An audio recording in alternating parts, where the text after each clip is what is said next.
How's it going, everyone? New day, new objective. So today's objective is students will review order of operations. So that's what we're going to do to start. After that, I'm going to give you a problem. I want you to complete that problem, hand it in to me.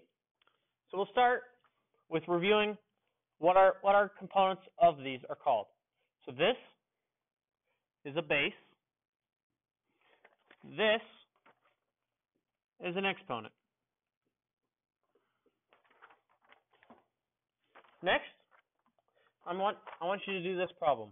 Negative 3 to the 5th, which just means we're going to take negative 3 times negative 3 times negative 3 times negative 3 times negative 3. So we have a 5 for the exponent. So we're going to take negative 3 times negative 3 times negative 3 times negative 3 times negative 3 5 times. Next, I want to practice writing each one as an exponent. So if I give you 4 times 4 times 4 times 4, we're going to get the answer of 4 to the 4th.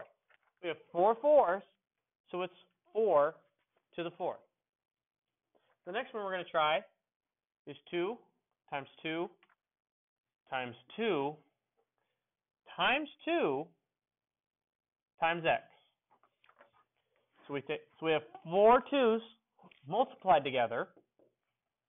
So we have 2 to the 4th, and then we have this x over here, so then it's multiplied by x. If I use the word evaluate, if you remember right, it means to find an answer. So if I say evaluate 3 to the 3rd, you're going to see 3 times 3 times 3, which is then equal to 27. Next, let's try negative 2 to the 3rd.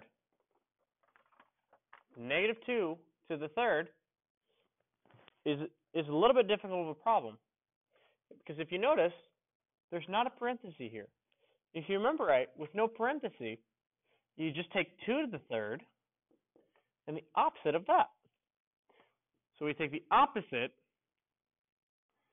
to the 3rd, which is then equal to the opposite of 2 times 2 times 2,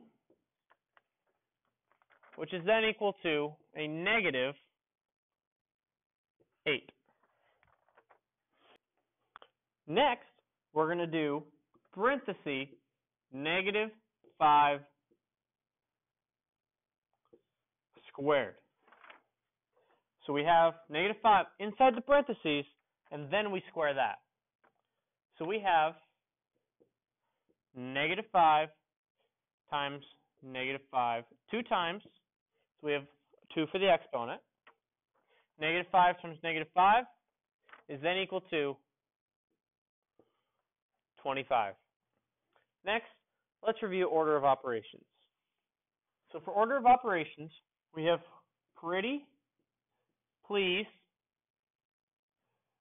my, dear, Aunt Sally. So I'm going to abbreviate these, but parentheses, power, multiplication, division, addition, and subtraction. Let's try a problem. If you have 2 times 4 all squared, what do we have to do first? We have to do the parentheses.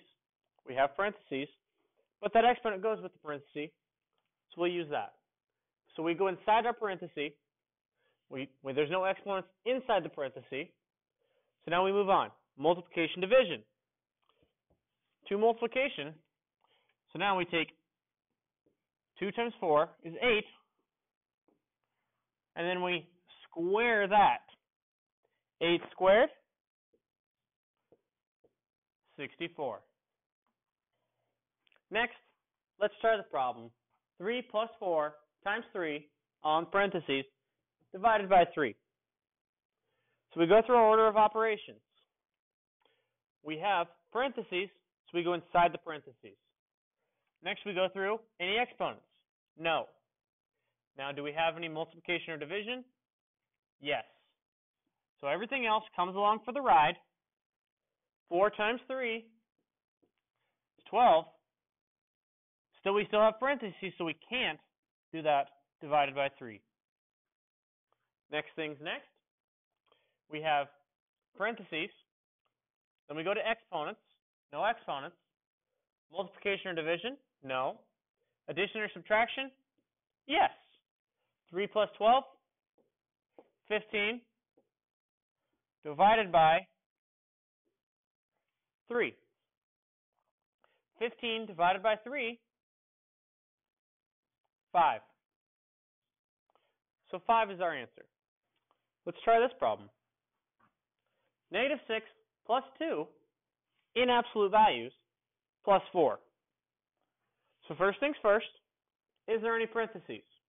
Absolute values, as we remember, count as parentheses. So we go inside our parentheses or absolute value. Is there any exponents inside the parentheses?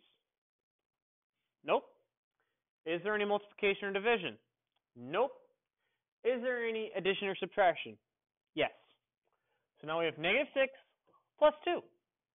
Negative 6 plus 2 is negative 4. Absolute value plus 4. So now we have the absolute value of 4 is 4.